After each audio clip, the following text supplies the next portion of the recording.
Oke semuanya, welcome back again. Dan hari ini kita akan bahas berita yang banyak ditanyakan ya, bukan banyak sih, ada beberapa ya nanyakan. Dan gimana efeknya, apakah bisa BTC koreksi dalam lagi ketika mendengar kasus yang kalian tahu sendiri apa yang lagi diperbincangkan 2-3 hari kebelakangan, yaitu adalah Genesis, ada Gemini juga, kemudian ada Grayscale, dan banyak-banyak nama yang terseret di dalamnya ya. Oke, kita bahas Bitcoin dulu untuk short term. Oke, tadi aku sebenarnya udah nge-short ya. Dan tadi sempat 70% karena aku masuk dari atas sini ya. Dari 21 ini ya. Kemudian di sini tadi sempat ke 28 lalu mantul lagi. Ya udah deh, SL plus aja, dan aku nunggu lagi di area yang sama untuk entry, oke? Nah, jadi untuk Bitcoin kita belum terlalu banyak melihat beberapa pergerakan yang terlalu signifikan karena siklusnya udah mulai hari Jumat, besok udah menyambut weekend dan bentar lagi Imlek. Jadi agak-agak gimana gitu ya.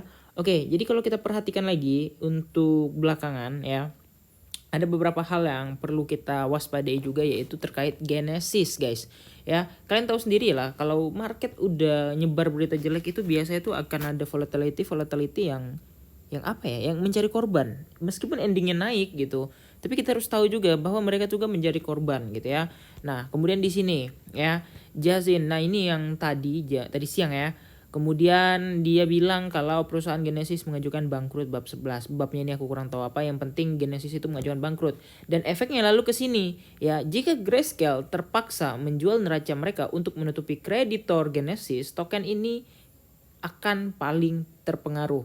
Nah, kalian bisa lihat di situ jumlah BTC itu lumayan gede, meskipun presentasi dari market cap-nya itu cuma 3%, tapi di sini gede juga. Totalnya di Bitcoin-nya di situ ada sekitar 10 miliar ya, 10 miliar dolar. Sedangkan kalau Ethereum klasik ini Ethereum-nya aja itu ada 3 miliar dolar, dan kemudian yang paling gede selanjutnya itu ada ya Ethereum klasik 189 juta dolar. Ini benar-benar ngeri banget sih kalau misalnya nih terpaksa jualan. Tapi kalau jualan pun sebenarnya harusnya kalau untuk nutupin itu enggak semua gitu ya. Nah, barang siapa yang nggak tahu Grayscale gitu ya. Masa bisa Grayscale ini melakukan tindakan-tindakan apa ya, penganiayaan terhadap konsumen lah namanya ya. Ya pokoknya penipuan publik lah gini ya. Nah jujur Grayscale ini sempat aku copy ininya, portofolionya di tahun 2020 kemarin, yaitu mereka beli Mana, BCH, dan juga LTC. Itu aku ikutin Mana, makanya aku rekomendasi Mana waktu itu dari harga 1000-an ya kan. Nah jadi kalau kita perhatikan lagi ya, sekali lagi kalau kita perhatikan lagi, ini tuh market cap-nya cukup gede juga ya. Portofolionya, penjualannya, kalau mereka melakukan penjualan itu cukup besar. Tapi satu ya, kalau misalnya mereka ngutang yang nggak terlalu signifikan juga ya, nggak mungkin mereka jualan semua. Tapi yang paling berpengaruh ya pasti Bitcoin sama Ethereum. Kenapa? Karena portofolio mereka paling besar di situ kan. Mereka kan nggak bakal jualan yang kecil-kecil dulu, apalagi masih mungkin ya, masih dalam keadaan sangkut atau apa dan sebagainya ya. Yang likuiditasnya terbesar dulu mereka pasti jualan Bitcoin dan Ethereum, karena itu duluan yang likuiditasnya menjanjikan kalau mereka butuh dana cepat. Nah sebenarnya Grayscale dan Gemini dan ante-antenya ini ya, yang terlibat ini contohnya ada juga Mirana, ada Moon Alpha, kemudian ada Stellar Foundation juga kena dikit gitu ya. Ada kreditornya maksudnya.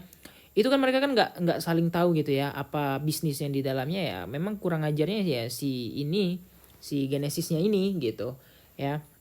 Nah, jadi kalau menurut aku ya hati-hati aja gitu, karena kalau kasusnya belum selesai minggu depan itu berpotensi akan ada koreksi yang cukup oke kalau mereka jualan. Yang namanya mereka ngajukan bangkrut ya kan, pasti ada yang dimana pihak yang menuntut ganti rugi. Logikanya kayak gitu kan.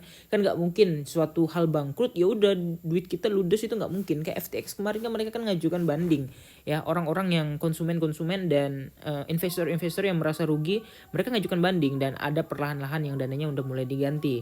Nah takutnya itu kejadiannya sama, mereka mau ganti rugi dan jualan dari portofolio mereka, takutnya itu kan kayak gitu ya. Untuk sejauh ini Bitcoin masih stay on, dan ya apa ya, kalau kita melihat masih oke-oke juga, dan masih mencoba naik juga kalau kita perhatikan. Apalagi kalau dilihat ya besok udah mulai memasuki weekend, yang pastinya sih long sideways aja sih kalau menurut aku ya. Nah jadi kira-kira gitu aja teman-teman, jangan lupa untuk like dan subscribe. Kita bertemu lagi di video-video selanjutnya, bye bye.